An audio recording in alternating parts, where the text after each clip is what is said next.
right, so the first... Taskmaster does that to me. The Taskmaster. All right, guys. So, for the world map here, like I said, we're about to go. That's what tonight's all about. It's about environments, world maps, just the world itself. There's some pretty cool stuff on here, especially the seasons, which we'll have a video on that, so you get to see how the seasons change and what happens to the areas.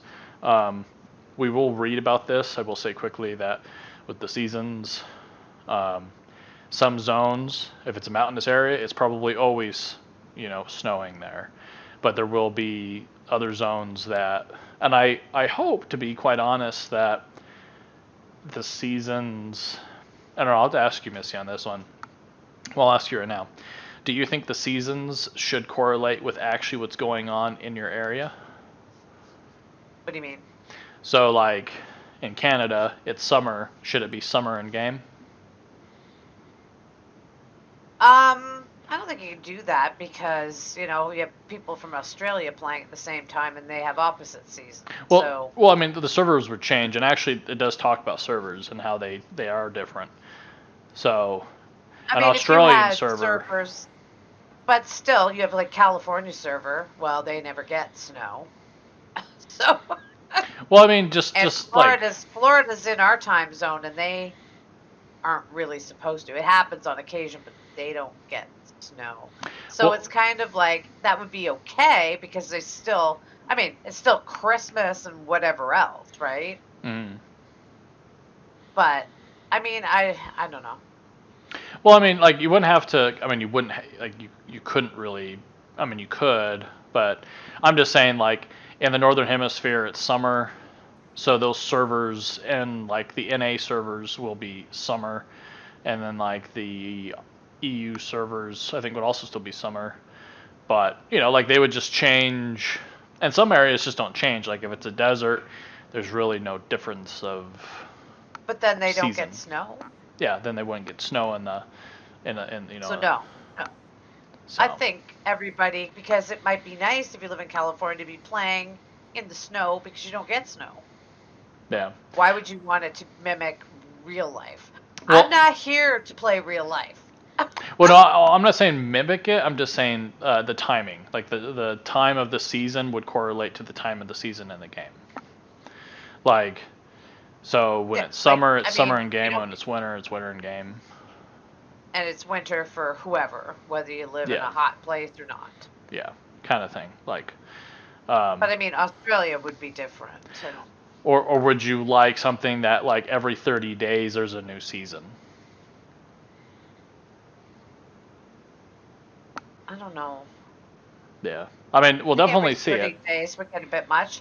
Like, I'm used to it in gaming, like, even in, like, silly little phone games and stuff. I mean, they do that. The backgrounds will snow for, 3 months. Yeah. So I'm okay with seasons changing. 90 days? Like, say, every 90 days, yeah. Okay. Just because, if it's every month, then it just gets annoying. Yeah, I get it. Yeah. No, I mean, like I said, longer the better for me. I think every 3 months is technically, I mean, isn't that technically seasons? 3-4 months? So. Yeah. So, I mean, we're like, like I said. But all right, I guess world map. And while Missy reads, I'll pull up the actual world map here. And I think this is concept, but it's pretty close to what they're looking at as far as the world map goes. So Missy, go ahead. It looks very similar to our world map. What do you mean? Well, look at the bottom right. You've got a weirdly shaped Australia. It's almost like if you took ours and you tilted it kind of a little this way, it would look like our world map. Yeah. I don't know. I'm seeing a lot of, in my mind, it looks very similar. It also looks like it could be 2 turkeys. Yeah, it could be 2 turkeys. We'll go with that. On the looks like our world map or 2 turkeys. Yep. Take your pick. That's funny. All right. Oh, excuse me. All right. So the world of Vera features an in-game viewable world map. This map is not randomly generated and begins covered in a fog of war. Players will not be able to see the world until they have explored it or gathered information about it. The world is also full of imperfect information which will require the player to act on it for verification. For example, you may hear a rumor in a tavern that tells you the location of a cave full of weak kobolds. But this was not accurate as the rumor was started by well-equipped bandits in order to waylay overconfident adventurers. Oh, so there's lying. When information is gathered, or the player has successfully explored an area, points of interest are marked on the map.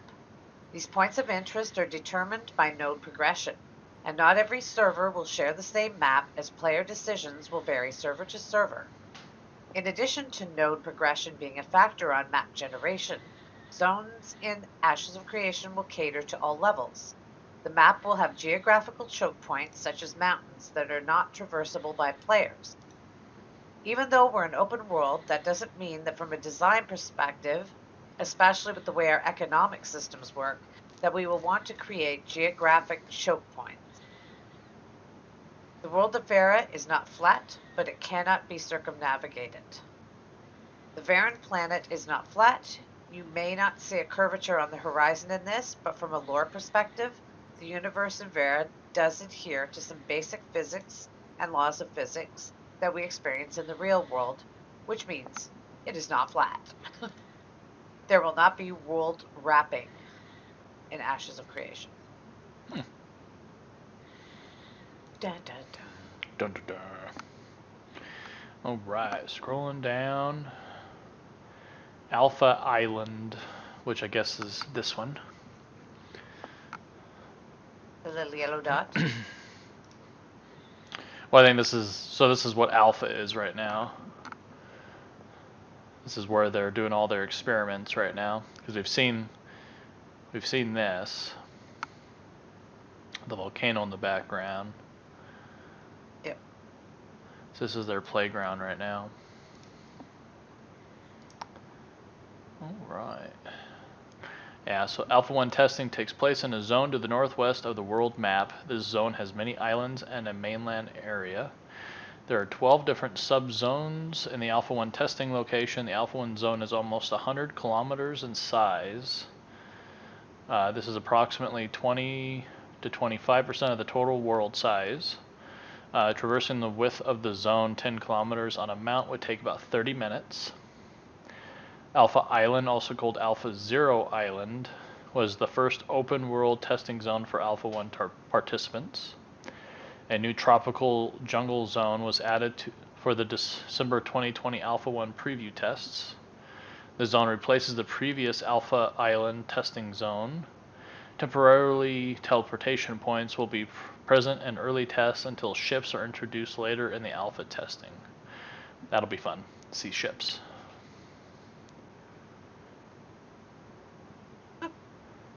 Alright, world size, Missy, and nodes. All right, so I guess it's 480 square kilometers is the approximate world size at launch. This includes water and land content. Water area is considered playable area, but the exact area of land versus water is not known at this time. I don't know the exact amount that is land versus water, but the water is playable area as well, and it's going to have content. Pirates. Yeah, that'd be pretty cool. An additional 100 square kilometers may be taken up by the Underrealm. This is 480 square kilometers, which is pretty large comparatively to other MMORPGs out there. Now that does not include the tap spaces. Lap spaces. What? Lapped. Yeah, it looks like lapped, yeah. So that, I don't even know what that means. So that is the Underrealm and the portion of the world that it encompasses, which could probably easily take up an additional 100-ish square kilometers, I would imagine. I think lapped It is means like there's underground spaces, lapped, like so covered there's spaces. lapped. Yeah. Yeah, so you have above ground and then the underrealm. Yeah, exactly. So overlapped spaces, not lapped, overlapped, I guess. Yep. It is anticipated that a mounted player can traverse the entire map in a matter of hours. The Alpha Zero map was 4 kilometers by 4 kilometers area squared. Yeah, we don't care. Blah, blah, blah. Right, no apocalypse. Nobody, Yeah. no, and nobody cares about sizing. Okay. Size doesn't really matter. It's how you So use notes. it. Right, Missy? I have always said That's funny. there will be Yeah. Oh, nodes.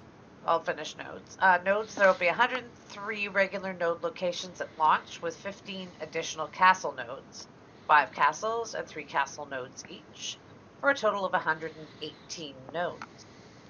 There will be 9 node locations in Alpha 1. This was previously stated to be 8 node locations. Normally, there would be 18 to 20 nodes in the same area. The node ZOIs in Alpha 1 will be larger than the final map. Node locations are subject to change prior to Beta 1. Yep. So we all know about nodes, guys. I definitely go look back at our node videos. And Chris, our editor, will put the node video down below, so you can take a look at it, more node videos, because nodes are the soul of this game and how it's going to keep itself alive over the years. But anyways, back to economic regions. So economic regions are static areas defined by geographic points of interest. Castle regions are larger and encompass multiple economic regions. Nodes are the glue that hold castle and economic regions together in potential synergy or chaos.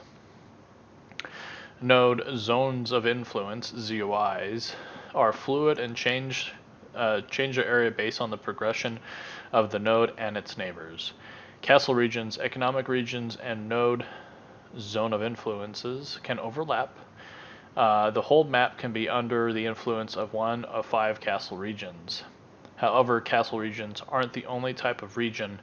There are economic regions, among other things. Let's see. And I guess talking about castle regions. So castle regions influence a castle region around them. Guild castles, excuse me, influence a castle region around them. A castle's region is 1/5 the game world. Castle regions, economic regions, and node zones of influence can overlap. A castle can have a metropolis beside it. Castle region boundaries are static. Guild castles impose a tax on all revenue for the nodes within its region. So that's pretty massive. So you kind of want to be a part of a pretty big guild, which is why we joined Envious. Because I'm pretty sure they're going to be pretty active. Oh, yes.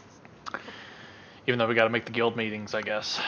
So, or at least go and say that we've been to one.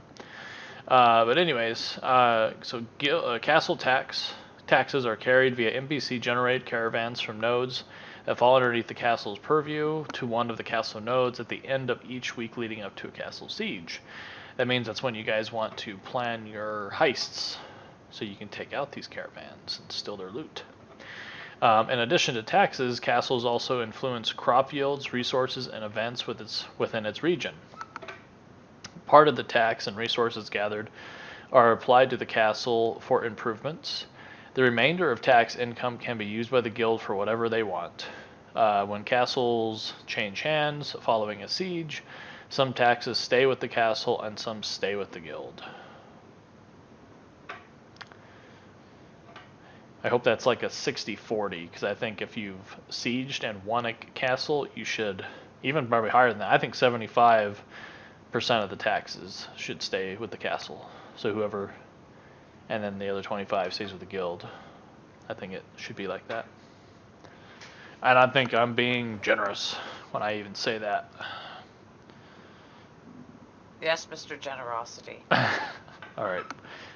Points of interest, Missy, and dungeon locations. Alrighty.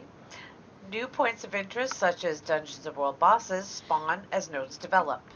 This content adapts to the development of the zone it is in. Populations will change, content difficulty will change. The content may be different altogether depending on what is developed and how. Different types of antagonists with different storylines. Some dungeons will only be unlocked if nodes are developed to certain stages.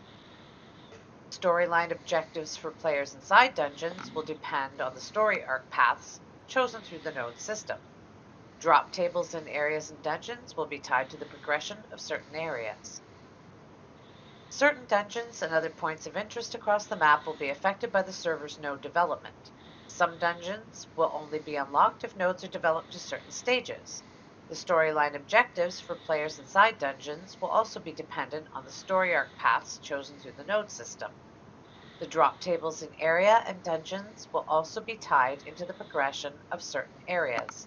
For example, let's say that the humans have developed a node in Region A and the storyline has opened that leads players to inspect the ruins dungeon of a nearby area. And let's say that this node was developed in a scientific crafting zone. Well, before the node developed, this dungeon was accessible. But now the dungeon has propagated new monster assets that include a drop table catering to a crafting emphasis because of the development of the scientific node. And perhaps a new boss appears in different rooms of the dungeon that includes different adventure quest starts, like a mysterious item with a storyline that can only be progressed if a node develops to the Metropolis stage in a certain region across the world. Our system is so vast when it comes to interconnectivity and how the world reacts to the players. You So know. dungeon location. Oh, good. Okay, I'll let you finish. Dungeon.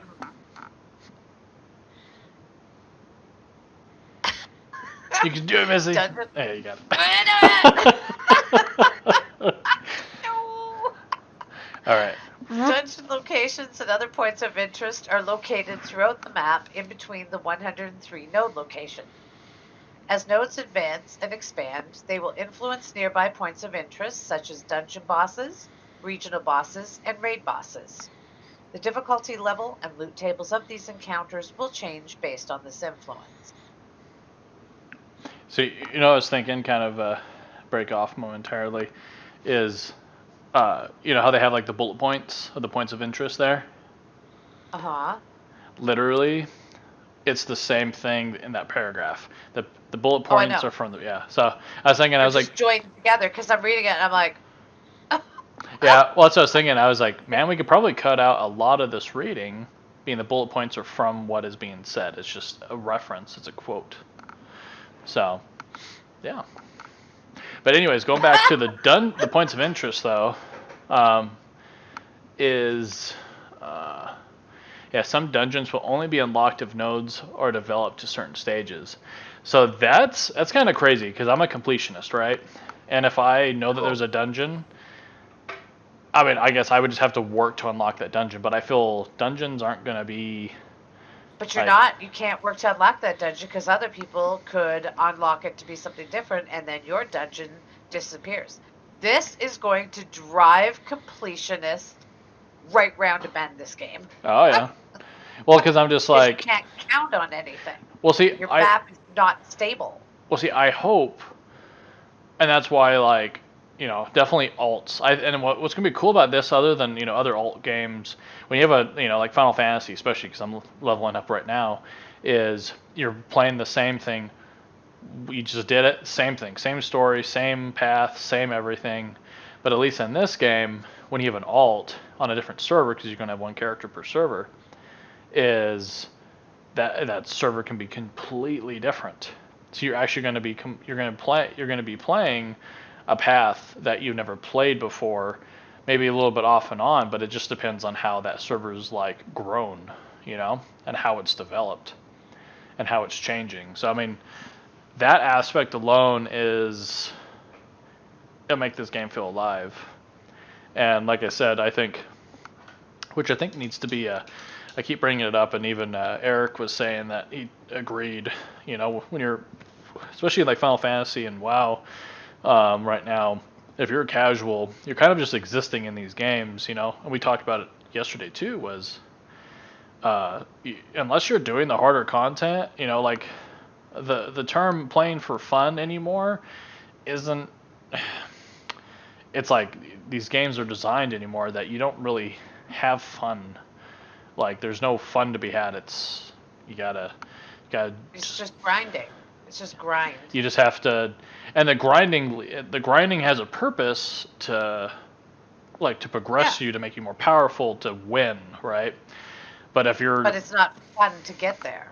Yeah, but if you're grinding, well, I mean, it's fun once you're finally in there and you're doing it. But like Trials with Final Fantasy, like when I finally started doing it again, I'm like wow, like I'm actually really starting to like playing Final Fantasy. Because I told you yesterday, I've been actually just craving Final Fantasy, and I'm pretty sure the Trials have helped me because, they're pretty cool. But yeah, I wonder if Sydney and I will be able to like sit on people in this game. Sit on them? Maybe. There's probably a /sit option, Never know. Because we like to sit on people randomly. Well, we're gonna sit on Sydney because she needs to start streaming. Which everyone, if you want to know what Sydney is, she is what Sydney is. Like she's just an it. Who Sydney is? She's someone that we're working with to hopefully be a full-time streamer with us, but we got to straighten out that arrow a little bit better with timing and schedules and all that stuff. So, but I definitely know her and Missy. You guys will love watching them. They connect and interact with each other very goofily. So it's pretty fun to watch. We're just straight up silly. That's just, yeah. Oh, not another 3 hours of sitting on random people. Yes. Oh, yes, Poto. Oh, yes. And it was only 2 hours, not 3. That's funny. It's what we do, Poto. It's what me and Sydney do. We sit on people. We're professional sitters. All right, so so landmarks. Zoning it back in. Here we go. Landmarks are scattered throughout the world, allowing players to judge their position on the map. From a lore perspective, I'm just going to stop reading those because they're just quotes. So yeah, landmarks are just scattered through the world, allowing players to judge the position on the map. So we get that as MMO players. So you will know where you're at on the map versus, oh, that's a mountain. Yeah, I'm next to a mountain. That's where I'm at on the map. Good to go.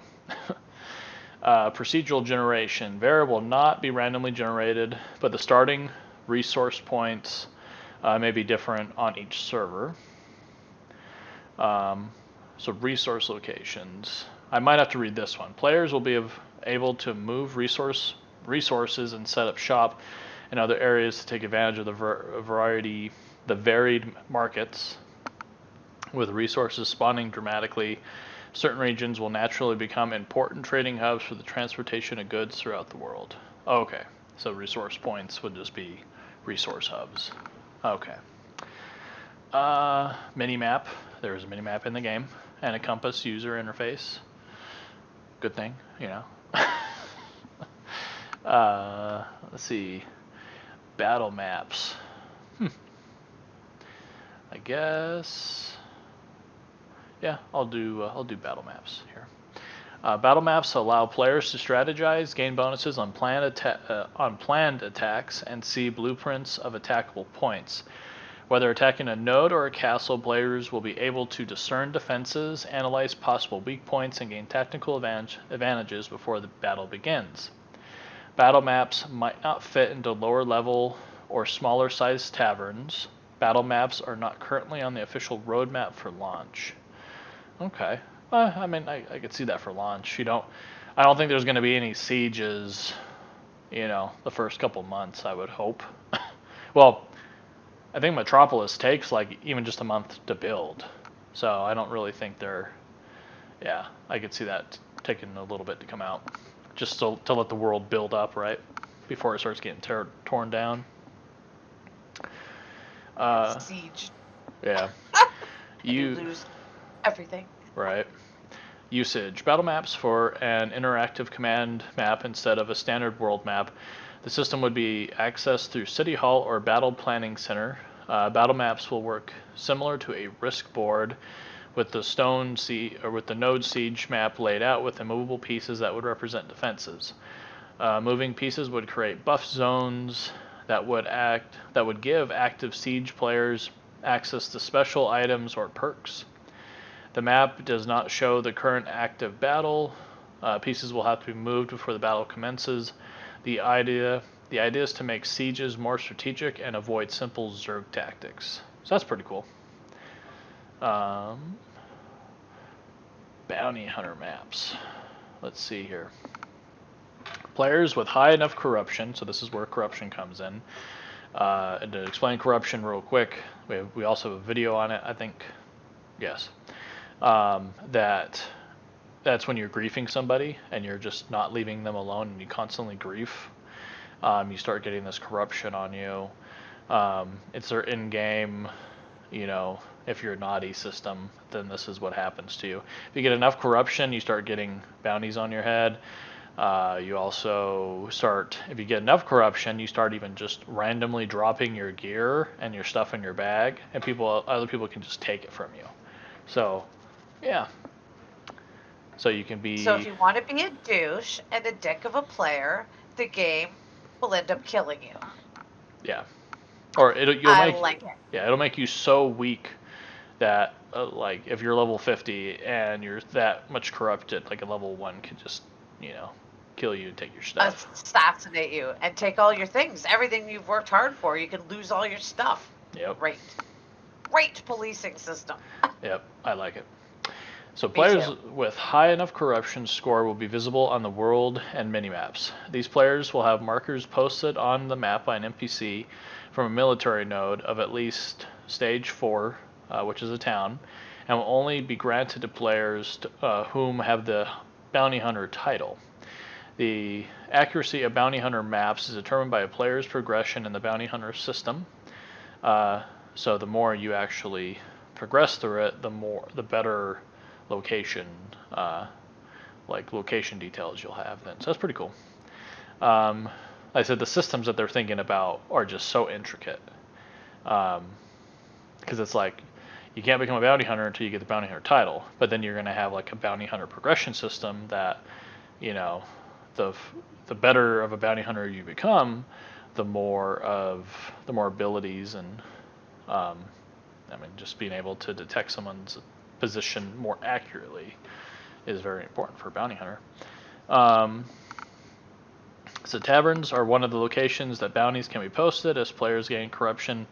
Taverns may offer bounties to eliminate those players or have a specific area cleared of problem players, thus giving a POI, point of interest, on the world map.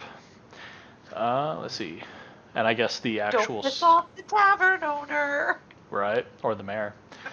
Or the mayor. So the bounty hunter pathing ability is called pathfinding. So, yep, so it'll actually just be another skill that you level up here. Alright, enough of me. So, starting areas and divine gates, Missy.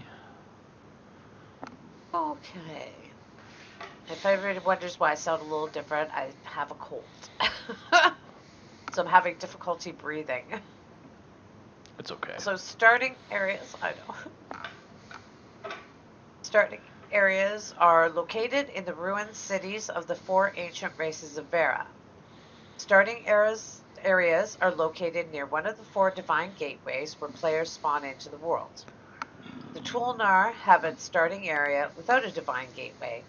They have the same option of starting at any of the divine gateways as other races. Starting areas have some distance between them. Each race has its own starting area. Players may choose their starting gateway regardless of their choice of race. Points of interest exist that represent Tulnar NPC structures in a similar fashion to the starting areas around the divine gateways. Starting areas include expeditionary NPC settlements that serve as initial quest origination points. Lore-wise, these settlements represent scouts that were sent ahead of the main expedition back to Vera. These settlements are designed to acclimatize new players entering the world. While it may be advantageous to do so, there is no requirement for players to play through any specific starter zone content. Starting areas are not tied to the node system. Cool. Wonder if I should read this. Nah, I Quick think you're scan. good. Yeah. Yeah. It's just stating what you Divine. said. Yeah. Yeah, it's kind of very repetitious. Divine gateways. Divine gateways are portals located in the ruined cities of the four ancient races of Vera. Divine gateways are where players first arrive in Ashes of Creation. Each divine gateway is in proximity to one or more starting area. Players can choose their starting gateway. This choice is not restricted by their choice of race. Tulnar characters have the same option of starting at any of the divine gateways as other races. The divine gateways were created by the goddess of creation in response to a warning from the goddess of fate that ancients and the others would return from exile and seek retribution. The divine gateways were what? There we go. Seek retribution for their defeat at the hands of the seven gods. Yep. I'll read this one. Where players start, they enter this portal from another world called Sanctus. Sanctus is a place of no magic, low technology, and players are the first expeditioners that are coming through this portal into the world of Vera. Yep. Earth. Earth. Earth. Earth. All right. Zone of influence. So, like I said, I won't read the quotes because, like I said, we've already kind of done a lot of node stuff. It was our very first one. So, like I said, we'll have Chris put a link down below. Watch some of our node videos. But anyway, zone of influence. Every node is given a purview of a predefined geographic area called a zone of influence. Player activity within the ZOI is weighed and counted toward a particular node's advancement. By undertaking familiar activities such as questing, gathering, and raiding, players have agency in determining which nodes in the world will develop. So practically anything you do in that zone of influence of that node, you'll add experience to that node, and it'll start growing and leveling up on itself. So you're always progressing yourself and the area around you, which is pretty cool. Up to 1/5 of the world will be encompassed with a ZOI of a metropolis. The many vassal nodes with a ZOI border could end up looking like a country or nation. Zones of influence connect fully across the world without any gaps. So zone and progression. Dungeons, raids, world bosses, mobs, questing, events, resources, narratives, and other content within a node's ZOI will have a diverse level range, but will scale with advancement of that node and its racial influence. So meaning, simply, is if you have a town that moves up to or a village that moves up to a town, so that's a 3 to a 4. That means that level 10 creatures, or I would say level 20 creatures in that area now might be level 30 creatures in that area, and some new ones too. And you've also might have, pissed off like the mother boar, all the little baby boars you've been killing. Now you pissed off the mom, and now she's coming to kick your butt. So, yeah. So things like that could actually happen, and every server is going to be different. Because that node that you were just at that had the baby boars, it's just now that node's never been touched. It's just baby boars constantly, but now there's dragons walking around. So that's pretty cool. Baby dragons? Baby dragons. Let's see, coastal nodes. There will be nodes along the coast and on islands. These nodes will have specific water-oriented influences and abilities, services, quest lines that relate to the seas. Coastal nodes can change the spawn tables of the nearby water content and can also trigger specific events, probably like a pirate invasion or mermaid invasion. Or kraken A fight. kraken, right? Harbors and coastal nodes will have quest lines that relate to the ocean and nearby lands. It may be possible to siege a coastal city by sea. Island chains are part of Ashes of Creation naval content. So if anyone's ever played Black Desert Online, I've actually played a lot of the actual coastal stuff. It's not going to be as vibrant as this. It's sounding like, but I mean, yeah, I mean, Black Desert Online's ocean there, building your ship, upgrading your ship, doing the bartering, aka trading. Like it takes a while too. It could take you 30-40 minutes to go from point A to point B, and then you have to trade that item another 30 minutes back the other way. So it can definitely get tedious. So Apocalypse, we're not going to talk about that because there's no more Apocalypse. It was just a test practically. It'd be cool if they brought it back just for like PvP stuff, but I know, like even let us like play it, like just put it out there for free, like a silly little thing, for us to just like get to see the environments and everything. Yeah, something. That'd be cool. All right, Missy, I guess if you want to finish us out, and then we'll take our first break. Then I'll get some cold meds. Yep. I can't breathe. Climate. Some environments, biomes, have fixed climates and others are variable.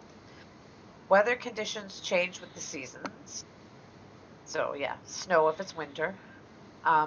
There will be dynamic weather that varies in intensity. What if we get twisters? Probably. For example, drizzle to from storm or blizzard to from snow. Certain abilities may be enhanced in certain climates. There are climate effects that occur from a buff standpoint. They can also affect skills, like, let's say, you're using a frostbolt in a winter climate. That's interesting. There's the ability for those effects to be enhanced and or stronger in those climates. Yeah. So the climates will affect your spells if you're like a mage. Yeah. So if you're probably like if you're near lava, then your lava spell should be more powerful, I would think. Yeah, that's kind of cool. Right. Treasure hunting. Maps. Treasure hunting is not exactly, huh? Maps. I've been wanting to get on maps on Final Fantasy, man. I know, you and your maps. Treasure hunting is not exactly cartography, but it does involve maps that help to pinpoint the location of hidden treasures throughout the world. The more treasure a player finds, the better maps they can create. Hints are given through rumor mills, interaction, and different NPCs, and gaining access to potential dig sites. Treasure hunting will be a way of life rather than a profession. Treasures may also be obtained through fishing. Alright, servers. The world will be the same on each server, but nodes will develop differently. Different servers will have different narratives. Things that happen on one server may not happen on another. Servers will be named after the champions of the great battles that led up to the fall of Vera. There will be a multitude of servers located throughout the various regions of the world. Post-launch, users will be able to select their server by the ping or the region that's notated next to the server. Ashes of Creation Apocalypse server is driven by the party leader. Blah, blah, blah. We don't care. Yeah, we don't care about that. Because that doesn't exist anymore. Nope.